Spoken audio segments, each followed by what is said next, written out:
Welcome to Scolio-Pilates Strong, episode 11. Today's episode is focusing on arm strength. And welcome. We are excited to be here to share some of our favorite arm exercises with you.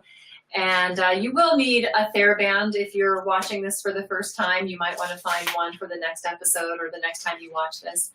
However, all the exercises can be done without a TheraBand, just by moving the arms. There's plenty of times that I attend a gym class or I attend a Pilates class and I don't actually end up using the hand weights or the band itself, just so I can get my arms used to the motion before I add some tension to strength. But before we even focus on the strengthening, what we really want to focus on is how do we organize the shoulder girdle? How do we organize the movement of the arm so that we don't consistently keep pinching in the shoulder? It's really common for us to see athletes who have overused the shoulder joint, whether they are a golfer, whether they are a swimmer, regardless of the sport that they love. We often have a lot of people with scoliosis with shoulder pain. And it makes sense. So if you can imagine the shape of my back, and it leaves one side of my spine a little bit kyphotic or convex.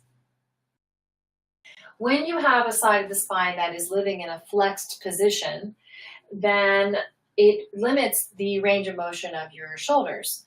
So you can practice this and make a test on this on yourself just by slumping the spine forward and then gently raising the arms and feeling where they stop. Don't try to push them past that stop point. Just let them gently rise and they're going to hit a stop point. Well, right there you start to lock up in the shoulders because there just isn't any more room. You know, the shoulder has run out of geography in the joint. And so to make room for the shoulder, you have to unflex the spine. We can elongate to do that. We can do all the other scoliosis corrections that we've been talking about that we're going to review in just a moment. But for now, we're just looking at creating more space here. And then as the back lengthens, we create space in the shoulder joint, and then we can float the arms overhead. See, making room, making geography, making space for that shoulder. All right, so in order to do that, we have to start from the bottom up. And let me get some of this sand off of here. I was out on the beach with Gussie this morning and apparently brought half the beach home. All right, so to help us get the spine in its right location, we're going to start with using a scolio rectangle. You can start with a towel or something like that at home if you don't have one. Eventually the towel becomes a little too soft. This is a little bit firmer. This is going to go underneath the side of my lumbar convexity. So the side of the lumbar that is firmer to the touch, and the side where the curve comes out and around. So the curve comes here and there. And John, could you hand me my spine, honey? It's out there in a bag. Also took the spine to the beach this morning. If you follow us on Instagram and Facebook, you'll see why.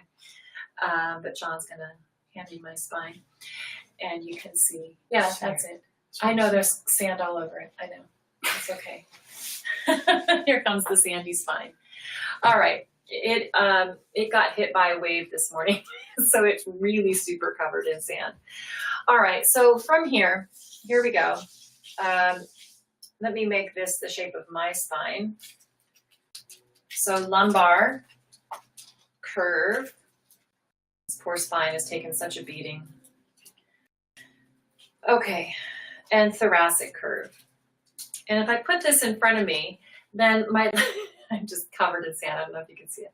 But the lumbar curve is convex on the left, and the apex is over here on the left.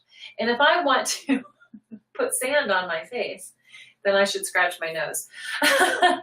But so the lumbar curve here, the convexity is here, the apex is here.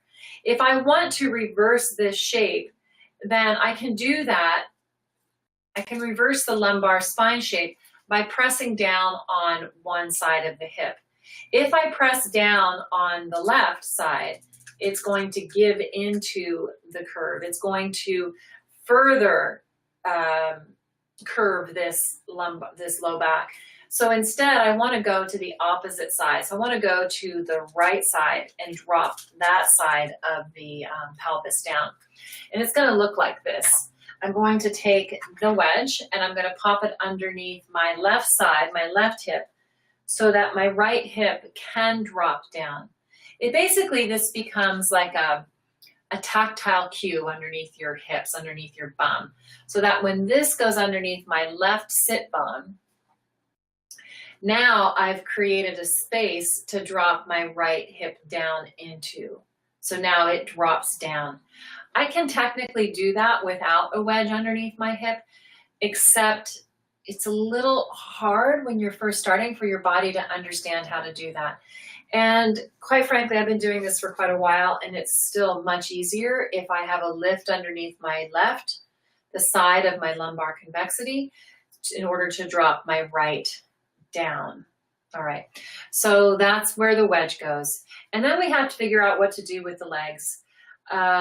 If you're able to sit cross-legged, then you're going to uncross the ankles and let the knees drop down. If you're unable to sit cross-legged, then the feet go on the floor, but not together. They come just outside the hips here and here. Good job. Okay. From here, you're going to look down at the hip bones and see which hip is moving forward towards, or just moving forward. For me, it's moving towards you, towards the camera. And I'm going to pull that right hip back. I can do that whether I am seated with my feet on the floor or seated with my legs semi-crossed, because here my ankles are not crossing. I don't want this position. I want this position where the legs are lying separate from each other. If I'm in this position, then my right leg has to come behind the left leg because my right hip wants to move forward.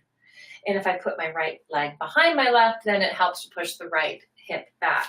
It also makes my left hip, especially right down underneath here, it makes the hip feel like it's kind of wound up. It feels like there's been ligaments and muscles that have been wound around the bone. I know that's not what's happening. However, that is what it feels like. It feels like it's been wound tight. If it's too tight, then I just move my legs forward a little bit because I don't want to cause crankiness in my hip. I'm just trying to create a better position. And remember that a better position isn't necessarily a 100% improved position. There will be a few with scoliosis that will take on a correction and the spine will go and it'll just correct. That's usually more of a functional scoliosis. Those of us with a structural scoliosis, it's going to correct towards neutral, but it's not going to correct 100%. So never look for that. So never force a position. If my hip is winding up in here, then I need to move my feet away a little bit. I'm going to move my hips back a little bit. I am completely sitting in a sandbox now. Okay. Sorry about that. The power of the internet. It just went caboose on me. That's okay. So here we are. All right. So the side of the hip that wants to go forward, we're going to pull that back by bringing that leg behind the other leg.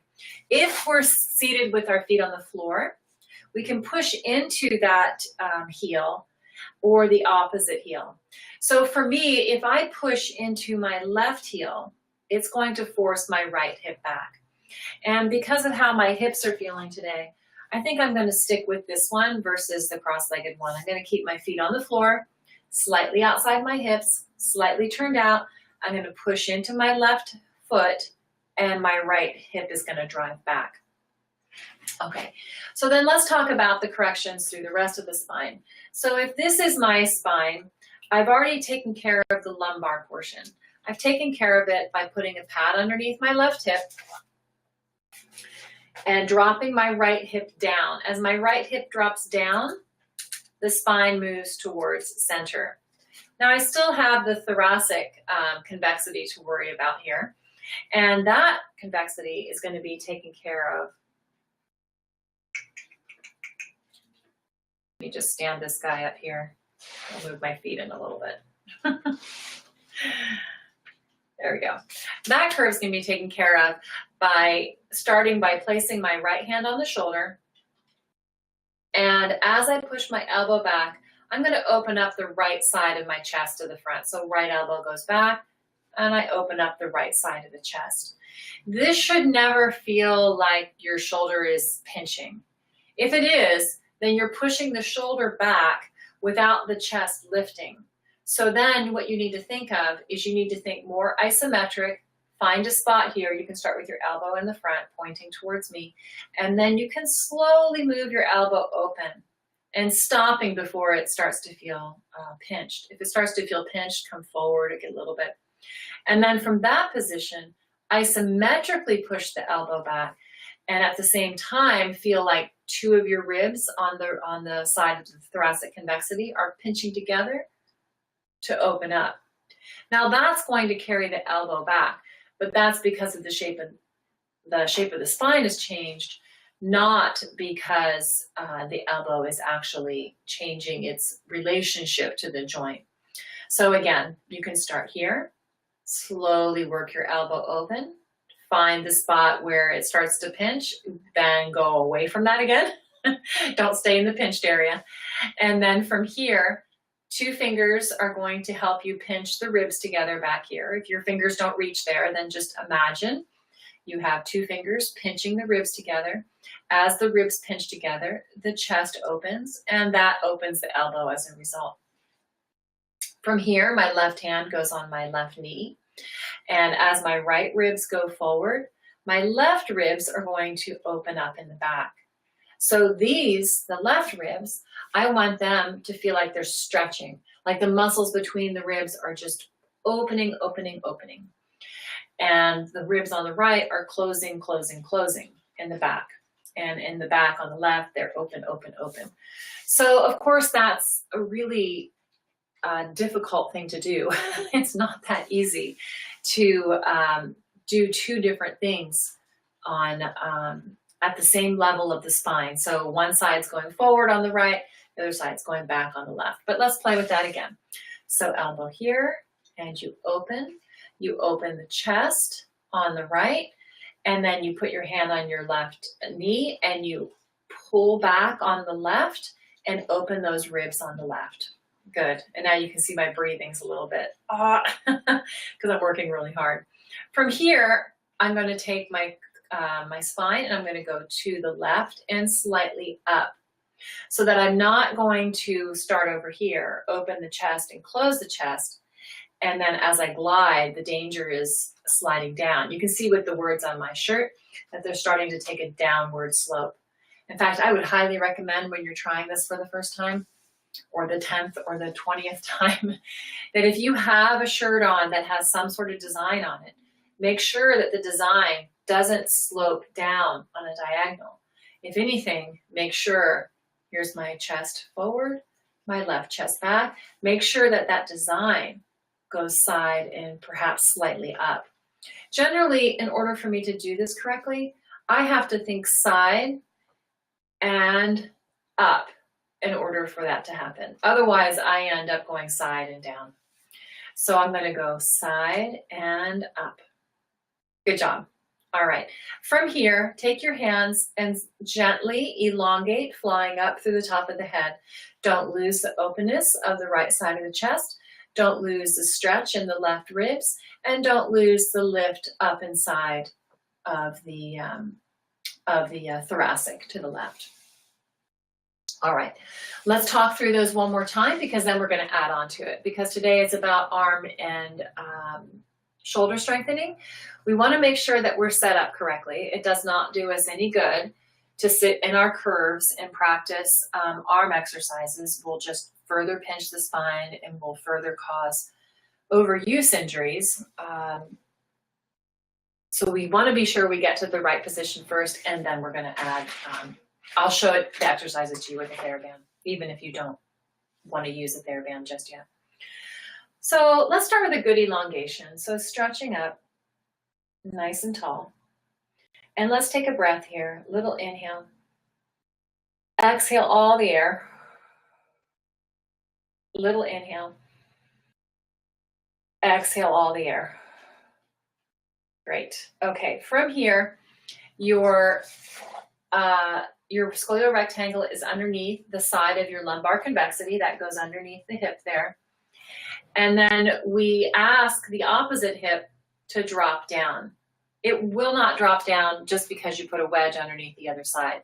Generally what happens is if your hips are here and you put a wedge underneath the low side, then they both come up together because that's the situation that they always live in. So why would it automatically drop? So once you put the wedge under, then ask the opposite hip to drop. So push down into it, even if that makes your thoracic curve look a little worse to start. Elongate again. If you're seated with your feet on the floor, you're going to push into the foot that's opposite of the side of your anterior hip. So if my right hip lifts forward, which it does, I'm going to push into my left foot to push it back. Great. So my right hip is dropped, my left foot pushes to push my right foot back, and I elongate here. From here, I'm going to leave my left arm where it is. My right arm comes down. I isometrically push back on the right elbow, and I open up the right side of my chest. I take my left arm down. I push on my left knee to open the left ribs. Now I drive my ribs left and up.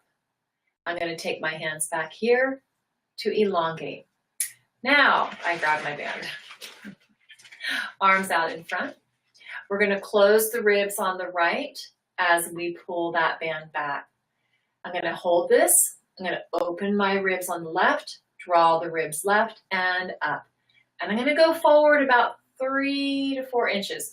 And then I'm going to pull, close the ribs on the right, open the ribs on the left, and go forward. I'm still elongating. I'm still pushing through my left heel. I'm still dropping down with my right hip. There's a lot going on here. So again, elongate, drop the right hip, push the left heel, pull the right elbow. Those ribs go forward, the left ribs come back, and I elongate. I hold the position now, and I move 10 times. 10, 9, 8. We're still elongating. Good. 6. The right ribs are still opening in the front on the right. Left ribs are still closing on the left. My ribs are still gliding to the left and lifting up, and I'm elongating. Let's take 5 more. Inhaling. Good job. Exhale all the air and get taller, get taller, get taller. Okay, great work. That was excellent. All right, let's finish up by just taking an elongation because that is a tremendous amount of work in the spine. Whew. So inhale and exhale. I'm still going to drop with my right hip and I'm still going to push with my left foot, but I'm going to let the work I was doing in my ribs, I'm going to let that rest for a moment. So inhale, exhale, drop the right hip, push the left heel, and I'm lifting, lifting, lifting. Inhale, exhaling, right hip back, left foot pushes, head on the sky. Good work. Let's do it once again. Inhale, exhale, push the arms, drop the right hip, push the left foot. Excellent. Okay, and take a break there. All right, that was very good. So now let's move forward and let's work on the left arm and see what the left arm can do here. So all the same corrections. This time I'm going to hold my right arm back. So my right hip is dropping. My left foot is pushing to push my right leg, my right hip back. I'm elongating. My right ribs open front. My left ribs open back to stretch. I glide left in my ribs and up. And from here, I'm going to drop my left arm down towards my knee and come back up. As I drop down towards my knee, I re-emphasize the opening and the stretch of the left ribs and coming up. And I go down towards my knee and I open the left ribs. I hold that for a moment to make sure that my right ribs are still closing. And then I come up and left ribs open, right ribs closed. Excellent. And up. Left ribs open and stretch, right ribs close. And up, still elongating. Left ribs open, stretching, right ribs close. And up, good work. And again, left ribs open, right ribs close. Still elongate, still push the left, still pushing the left leg, still dropping the right hip. And going forward and pushing. And up, let's do 4 more. Open the ribs and come forward. Open the ribs and come forward. Open the ribs. And let's do 1 more. Good. Open the ribs. Okay, excellent. All right, so that gives us our first 2 arm exercises that work very well within the corrections. The arm that is bending is on the side of the thoracic convexity, the side that wants to bump out behind me. And as I bring the arm back and I drive the ribs forward, that helps make a correction. The side of the straight arm going back is on the side of my concavity. And as I lower the arm, and I can't go back too far because it will reverse what I'm trying to accomplish here. But as I lower the arm, I open those left ribs and I can feel a stretch there. For me, going down to the knee is about as far as I can go and continue to open the ribs. If I go back much further, it starts to collapse the ribs forward, which is where they already want to live. So it's really not, it's not in my best interest to do too much motion there. Just so I stop, I keep the ribs open. All right, let's do another one here. We're going to hold this again. We're going to hold the position of the right arm coming back. And again, all of these can be performed without a TheraBand. And I often do them without a TheraBand because I don't take it with me everywhere. And so from here, I'm going to go straight up. And as I go straight up, I am gliding my ribs left and lifting up. So the hand that goes to the sky is on the side of the thoracic. Did I do this backwards? Oh no, I did it. For a minute there, I thought I had the backwards spine here. On my left hand is the side of my thoracic concavity. So let me just straighten this up here so we can still use this kind of as a model. There we go. Okay. So this is my concave side, and I'm going to reach up on that. But I can't reach up on that until I've corrected the rotation. So here we go. All the same corrections. Right hip drops, my left foot pushes, so my right hip goes back because it's rotated forward. I'm going to bend my right arm, and I'm going to close my ribs in the back on the right, and I'm going to open up my chest on the right. From here, I open up the left ribs. I'm going to choke up on this band, and I'm going to go up to help me make that side glide. So my ribs, when I take this band up, are gliding side and up. My right arm continues to help me derotate the ribs on the right. I bend, and I'm going to push. As I push, I'm going slightly forward and not directly overhead. That's going to help me open up the ribs and stretch them in the back on the left. And down, and I'm going to reach. Good work. And bending, and reaching. Right elbow back, the left ribs open, and I'm pushing, and bending. And again, pushing. My right elbow's back, my right ribs draw forward, my left arm pushes, and I stretch the ribs open on the left. Bending and pushing, right elbow back, left ribs open in the back, and the left arm pushes up and down. Right elbow back, right ribs forward, and I push and I open the ribs on the left. You're doing great. One more. And push. Hold this for me. And then let's just check in, okay? Make sure that your right hip is still dropped. Make sure your left foot is still pushing. Make sure the ribs are driving forward on the right, and that your ribs are gliding left and up on the left, and that as you push that arm up and forward, that the left ribs open to stretch on the back. Whew, it's a lot of work. It's a lot of work. All of these exercises never really get much easier because they, I mean, even though I'm using a band, they are somewhat isometric. And so the stronger you get, then the exercise just meets you there. So if you don't feel like you're making any headway, you most likely are making a lot of headway. You simply are just getting stronger and the exercise is meeting you where you are. Okay, let's take another variation here.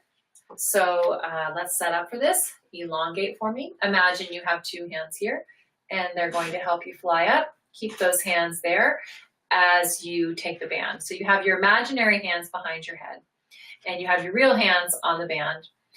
And drop your hip down. Push your foot into the floor to derotate the hip. Take your arms up. We are going to start with, let's start with the elbow bent. And let's go straight up here, lifting those ribs on the left. Now, we're going to maintain the left arm this time, pushing up, up, up, up, up. And then I'm going to straighten my left arm, and I'm going to go back. So instead of pulling back with my elbow, I'm going back with a straight arm now. So my left arm continues to reach, continues to help my ribs glide left, continues to push slightly forward so that my left ribs open in the back. I'm going to hold that with my left arm as my right arm goes back. Every time my right arm goes back, I close the ribs in the back and open up my chest on the right. However, I can't do that at the detriment of my left side. My left ribs must stay open and stretched. So we're going to open and push and 5 more. 5, good work. 4, 3, 2, and 1. Excellent. Okay, that's very good work. Another variation here for you before we go. We're going to maintain the left arm up again. I really like having the left arm up because it helps us, once we've derotated, it really assists in that glide to the side. It's a coronal plane glide, a side glide up, side and that reach up because the arm is reaching, and it really helps me stretch the ribs on the side. Now I do have to make sure that the hand goes slightly forward, because if the hand doesn't go slightly forward, then I have my ribs collapsing on the left. So I really need those to stay open. Okay, so all the corrections again. Elongating, excellent. And from here, dropping the hip. And from here, derotating the hip by pushing into the heel on the opposite side. So I'm going to push. And then from here, I'm going to just set up by going straight side here with the elbow, and then up here. Good. Now, from here, let's talk about one other variation, and that is going to be to come up with the right arm. So that's going to help us elongate, and then come down with the right arm. Right ribs go forward, left ribs go back and stretch, and I go side and up with the ribs on the left. And I go up and I elongate, and I come down and my right ribs go forward, my left ribs stay back, and the arm pushes up and forward to help the ribs correct the coronal plane, the side plane. And then from here, elongate, pull the right arm down and back. And from there, we're going to take the left ribs and open them. We're going to push forward with the left arm. And again, elongating. And from here, pulling down, right ribs forward, left ribs back, and stretching up. Good. And again, elongating. Ooh, try to keep the left arm reaching just that high. And right arm comes back, ribs go forward, we glide left, and we push up. Excellent. And both arms up, and draw the right elbow back, right ribs forward, left ribs open back, and we push the left arm up. Good. Last time, because I'm getting really tired. It's a hard exercise. Elongate, both go up. And right elbow goes back, derotate the right ribs. Open the left ribs, push the left arm, open those left ribs. Excellent work. Great, great work. Okay, so a few places that we run into trouble with this exercise. The first one would be to forget to use the legs. The legs are an extremely important part of this exercise. You need to push into both heels the whole time you're doing this. However, you push into the heel opposite of the hip rotation, that side a little bit extra. So I'm pushing into both heels. My right hip rotates towards you. It rotates anterior, so I push into my left heel to get it back. So these legs are very active. And because the legs are active, my glutes are active. You can definitely benefit from some pelvic floor cueing here. You can start with something as simple as imagine there's a ball here, high between my legs. There's a ball right here, high between my legs, and I'm going to squeeze it without actually moving the leg. So it's an isometric squeeze. And then you can imagine, we've talked about it, the little punch in the tummy. So that little punch in the tummy can help us engage the abdominals as well. Once you engage the abdominals here, specifically the transversus, then the pelvic floor is more likely to engage as well. Anyway, long story to say, make sure you use the legs on this exercise. Other places we run into trouble on this exercise, when we use people will try to use the TheraBand too soon. And if we're using resistance and it's too difficult for us to do, then generally what you'll see is you'll go right back to your curve here, as opposed to staying in the correction. If the weight's too heavy, the challenge is too great, then as soon as you move, you go back to your curve. And that's because that's where your body is comfortable, and that's where your body knows how to move, and that's where your body is its strongest. So make sure that you only increase incrementally. All right, I think that's it for me today. I'm going to stay around for questions, but that is our Scolio-Pilates Strong, episode 11, all about organizing the arms and the shoulders so that we can reduce the overuse injuries and that we can increase strength. All right, everybody, I will talk to you soon, and I am sticking around for questions.